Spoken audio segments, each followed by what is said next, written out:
What's up, FSM Army? Welcome back sa brand new episode of our Japan Series trip. So ngayon, ganun pa rin gagawin natin. Actually ngayon, yung mas malaking maleta ko yung dala ko. Kasi, alam niyo naman kahapon, nagkanda hassle ako dahil sa Onluebe. Okay. So, malaking maleta na dinala natin para kahit maka-hoard tayo ng 15 pairs ng on or more, may iba pa tayong mailalagay sa maleta. Kahapon kasi talaga sobrang nahirapan ako kaya hindi tayo masyad naka-vlog. So ngayon punta muna tayo ng Shibuya. Unahin natin Shibuya kasi punta tayo ng Sushi and Supreme. May release kasi kahapon, hindi tayo nakabili. Pero stocks naman yun sa priority. Pero bibili na tayo ngayon, okay? Sa Shibuya din yung isang Loewe na pupuntahan natin para makakuha tayo ng pairs. Okay, so ayun guys, let's hop right into the vlog. So guys, we're back here. So kumuha na ulit tayo. Ayan. Pero yung ibang size chine-check pa if meron. Kasi 5 per store lang yung kaya natin kunin. Pero mamaya, babalik tayo. Change outfit. Tapos, new email.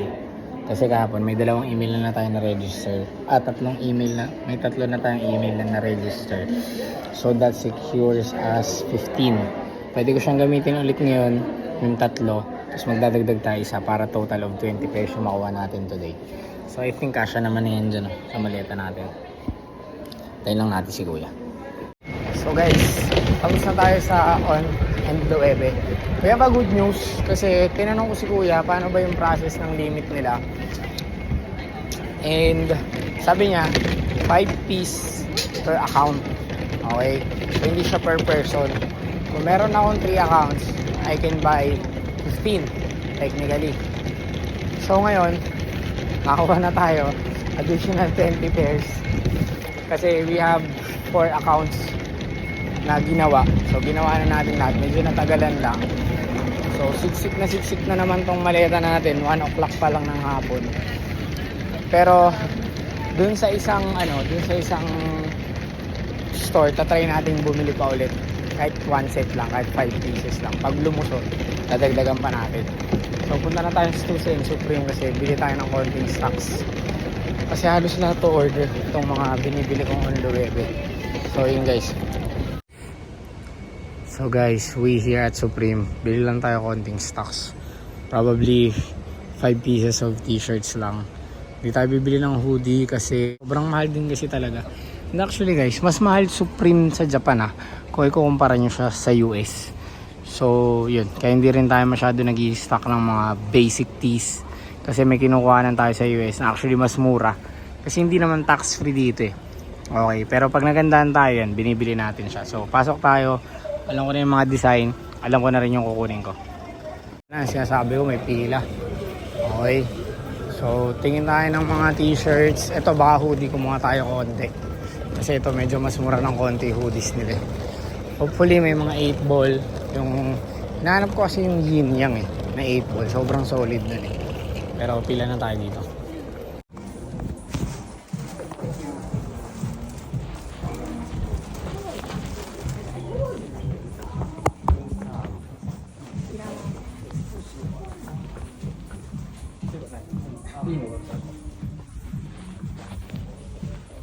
Ito, t-shirt sa ano na ito. Kaso wala.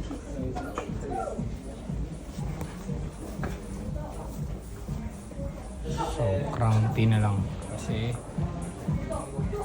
orange na lang yung apple. Kaya tayo crown tee. Silver black.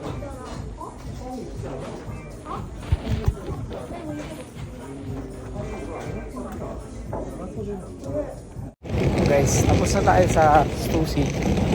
Ikot na tayo ulit. Autumn na dito guys, pero medyo mainit pa rin. May pag tanghali may init, pag hapon sobrang lamig na. So, ikot-ikot tayo. Okay, kasi marami pa tayong kailangan natin. So guys, bumalik tayo dito sa Cromarts kasi bibili ulit tayo ng Matty Boy na t-shirts. So bumili tayo ng additional 2. Isang large, isang XL ulit. Kasi yung dalawang large and XL yung unang large and XL natin nabenta na. So bumibili tayo ng bago. So nandun. As you can see guys, ulit-ulit na yung vlog natin kasi ito yung binibili talaga natin ngayon. So naka 20 pesos na tayo kanina. Hopefully, makakuha tayo dito is 5 to 10. So try natin. Guys, kakatapos na natin dito sa Cromarts Aoyama. Kasi sa Shibuya nakaban tayo. Okay, ayaw na tayo pabilin sa Shibuya. Nakaka-bad trip talaga yung manager dun eh. Pero dito, pwede ako bumili ng dalawa pa ulit. Bumili tayo kapon ng dalawa, dyan tayo bumili. So supposedly, ang gagawin ko, bibili ako dalawa doon, Shibuya, tapos bibili ako dalawa dito. Ngayon, ang sabi sa akin, bawal na daw akong bumili kasi bumili ako kahapon. So ngayon, ang ginawa ko, tumakbo ako papunta dito guys. So since ginawa ko, ang ginawa ko, pumunta ako dito tayo bumili. Nagtanong muna ako kasi supposedly ang gagawin ko, hindi ko na siya ita-tax free. Kasi may account dyan eh. Dalawang account nga gamit ko. Isang pangalan tapos isang number. Kanina ginamit ko sa Shibuya is yung number. So nakita nila, hindi ko alam paano nila nakita na bumili ako kahapon. Eh ibang account yung ginamit ko. So dito, pinagbigyan tayo. Pwede daw naman. Basta hindi same day. So dito ako bumili kasi parang mas mabait yung mga tao dito sa Aoyama. So bukas, if ever, dito na lang ulit tayo bibili kasi yung Matty Boy guys na Cromarts, kung hindi nyo alam, si Matty Boy is the creative director of Cromarts, which is jowa niya yung CEO ng Cromarts, yung anak nung pinakang founder. So kaya pagka Matty Boy, mataas retail, sobrang bilis maubos, di ba? Ganun. So kailangan nating i-hoard talaga yun kasi kung hindi ko man siya mabenta sa Pinas, for sure may market yan dito sa Japan. Dito natin ibibenta yan kasi napapansin ko yung mga store, wala pa sila nun. So paikot-ikot na tayo kanina pa, pinupunta natin yung mga store, and may mga hindi na nga rin ako na vlog na pinuntahan kasi ano yun eh, mga secret stores. So nag-check na tayo ng mga Cromarts doon. So yun guys, ikot pa tayo kasi yung oras na, 6 o'clock na yata. Konti pala yung nabibili natin, puro Loewe pa lang. So laman ng vlog is Loewe and Cromarts na naman, diba? So para di kayo maboard, ikot pa tayo. So yun guys, peace. Guys, by the way pala, marami-rami na kasi to yung mga nagme-message sa akin. Kasi kung friend ko kayo sa Instagram and sa Facebook, makikita nyo doon, puro Cromarts talaga finiflex ko. Pag bumili ako sa Cromarts, naka-flex, ganyan. Kasi gusto ko malaman ng tao na yung mga Cromarts natin is from Cromarts store natin binibili. Okay? No offense sa thrift community. Okay? Pero if ma-offend kayo, kasalanan nyo yan. Hindi ko nakasalanan yan. Yun nga, ayoko kasi naisipin ng tao yung mga binibili nating Cromarts is galing sa thrift. Kasi hindi lahat, okay, ulitin ko, hindi lahat ng nasa thrift community is fake. Pero karamihan ng Cromarts na nakikita ko is fake talaga. Okay? Again, kung ibabash nyo ako, wala na akong paki dyan, sanay na ako dyan. Pero yun lang. Yung main point ko is, wag nyo kong i-message kasi marami na talaga eh. Hindi man sobrang dami. Mga ano sila, 4 to 5 person na yung nag-message. Pwede daw bang bumili ng paper bag? Gusto nilang bilhin yung mga paper bag ko ng Cromarts. Eh, ang problem is pag yung Cromarts kasi binili sa store, yun yung binibigay namin, paper bag ni Cromarts, para feel din nila yung shopping experience na na-experience namin, okay? And secondly, hindi ko ibebenta yung paper bag sa inyo, lalo yung mga personal ko, kasi nga, alam ko na yung mga pwedeng mangyari. Again, ulitin ko, hindi lahat fake na nasa thrift. Pero baka kasi mamaya, fake pala yung binibenta nila, hindi nila alam na fake, tapos since may paper bag, sasabihin nila legit with paper bag and all. So yun lang yung iniiwasan ko, okay? Kaya ayokong magbenta din ng paper bag. Kasi kung isipin mo, paper bag lang yun eh. Pero malaki kasing effect nun sa mga wala talagang masyadong alam sa Cromarts. And yun nga, yun kasi talaga yung laging nakikita nila sa wall ko. Actually, hindi ako bumibili ng used na Cromarts. Even dito sa Japan, bihirang-bihira unless kakilala ko yung bibilang ko. Most of the time talaga sa retail store ako bumibili para sure. Kasi sobrang dami nagkalat na fake na Cromarts. Yun lang, mag-ingat lang kayo. Again, wala akong gustong ma-offend or what, pero opinion ko kasi to, gusto ko lang siyang i-share sa inyo. Kasi ano na medyo nakakapiko na yung mga nagchat para sa paper bag, di ba? So yun guys. Guys, ulitin ko lang. Wala akong gustong patamaan directly. In general yon kasi baka may mga magtangka pa. And also, naalala ko, since nagbanggit na rin naman ako nito, if magme-message kayo sa akin, saan ko binibili yung specific item or something, wag nyo nang itry kasi hindi ko sasabihin sa inyo guys. Kung gusto nyo, kung nandito kayo sa Japan, mag-ikot kayo kasi imagine 2021 or 2022 ata ako nag-start magpaikot-ikot dito sa Japan, 'di ba? Or 2023. Magto 2 years na akong paikot-ikot dito. Wala naman akong tinanungan ng mga taga dito na boss, saan mabibili yung ganito, saan mabibili yung ganyan. Ano yun it's part of your travel experience, di ba? Kung ano lang yung nakita nyo for the first travel, edi yun lang yung bilhin nyo. Tapos research next time. Hindi yung, parang ano kasi, ang offensive, parang gusto nila na ibigay ko sa kanila kung saan ako nagbebenta, kung saan ako bumibili. Although yung iba namang store is sikat, okay, sikat naman yung ibang store, makikita nyo yan sa kalsada.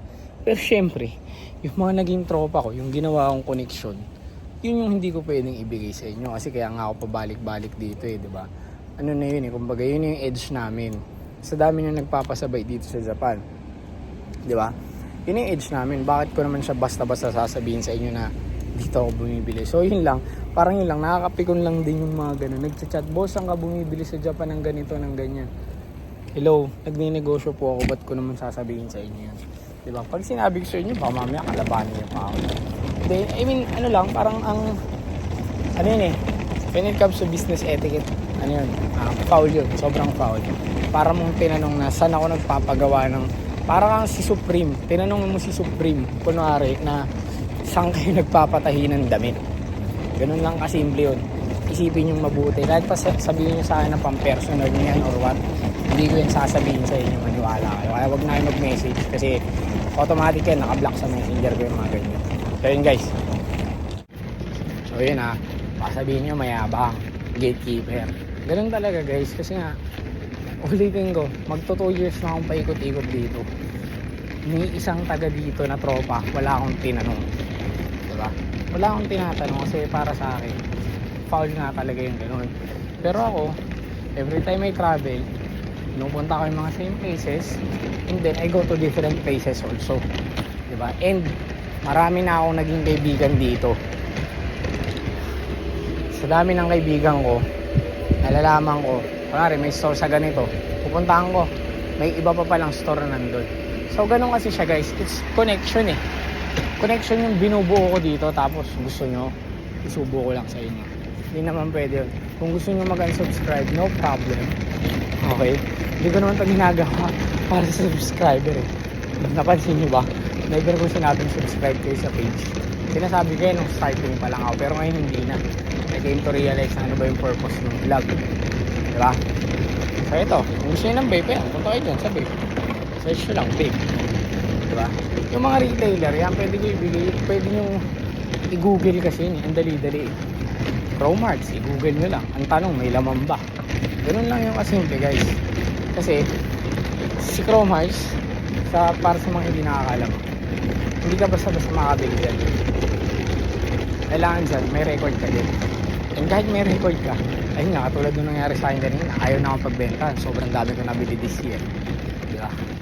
Yung kasi yun. Pero kung vape, Supreme, google nyo lang yan guys. Pero kung gusto nyo malaman, yung iba nagtatanong pa, boss, saan ka nakakuha ng mga murang girls doon, kaya ganito, ganyan. Hindi ko nga para sabihin yun. Okay, again, kung gusto nyo mag-unsubscribe, go ahead. Kasi hindi ko to ginagawa for subscribers. Ginagawa ko to for the future me, na pwede kong balikan tong mga videos na to, itong mga kagaguhan na pinagagawa ko na paulit-ulit. And also, marketing ni Foot Soldier. Para makita nyo, ano ba yung ginagawa ni Foot Soldier, ano yung binibenta ni Foot Soldier. Ganun lang yun. I'm not doing this for money and all your subscriber. Pero, ayun lang. Siguro tama na sa rant. I think 6 minutes na yata ako nagra-rant. Ang layo kasi ng nilalakad ko guys. Katamad ako mag-taxi kasi traffic. Okay? So, balik na tayo sa Harajuku. Guys, we are back here at the hotel. Hindi na tayo masyadong nakapag-vlog after natin mag-rant kasi sobrang pagod na ako guys. And ayun, actually paulit-ulit na kasi yung ginawa ko kanina. Punta akong Stussy, punta ako ng Supreme. So yun, kaya hindi ko na inano kasi hindi na siya masyadong interesting in my opinion. So, pero I think naman na interesting yung rant natin, di ba? Somehow medyo naging interesting yun. Pero ayun nga, so, haul na tayo ngayon guys. Hindi ko na ipapakita lahat ng binili natin na on the wave. Especially yung previous colorway na or yung same colorway na binili natin kahapon. Ang papakita ko na lang is yung one additional colorway na binili natin. So, bumili tayo nitong cherry colorway. Okay, cherry yung tawag sa kanya. And this is, I think women sizing lang. Pero may mga big size din naman. I think hanggang size 9 pwede. Size 9 nails, bali kino-convert na lang natin siya. So ito yung cherry colorway na only for women. Tapos we have some chrome hearts. Yun pala guys, again I've mentioned, ban tayo sa chrome hearts Shibuya. Okay. For the rest of the month, hindi tayo makabili sa chrome hearts Shibuya. So ito siya, large and XL available. Hindi ko nabubuksan kasi same lang siya nito. Same lang yung kahapon. Dapat pala hindi ko na pinakita. So, eto guys. Tapos, Gallery Dep collaboration with Landin. I'm not sure if tama yung pronunciation ko. Size large. And one piece only. Tapos, Stussy. Crown Tea. Black and white available. Large and XL. Medium large and XL. Yung binili natin. Pero, tapos, ito, black and white din available. Supreme Lollipop Tea na medium and large. Tapos, ito yung Script Tea, white and black din. Medium and large available also. And then, ito, Supreme na Embro. Dalawa lang to guys, small and large. So, ito siya. Hindi ko nang bubuksan para daw mahirapan. Small and large. Available din siya. Meron din tayong binili na chrome hearts na eyeglasses case. I'm not sure if kita. Yeah. So, dito natin ilalagay yung, actually, dito na nakalagay yung binili natin kahapon. Chrome hearts na. Kasi yung lagay niya is parang disposable lang. So, hindi siya tulad ng ibang chrome hearts na naka-leather na lagayan. So, kaya bumili tayo ng bago. Ayan. I think that's it guys. Hindi ko na pinakita yung ibang pairs kasi, again, paulit-ulit lang siya. Katulad na ito. Pakita ko na ito kahapon. Diba? Black colorway. Nadagdagan lang yung sizes natin. Again, if you need anything, message us at Footsoldier Manila or at _footsoldier.jp. Tomorrow is our last full day here in Japan. Until Tuesday, half day pa tayo nun. So, we can still do orders or we can still buy your orders. So, message us and thank you for watching.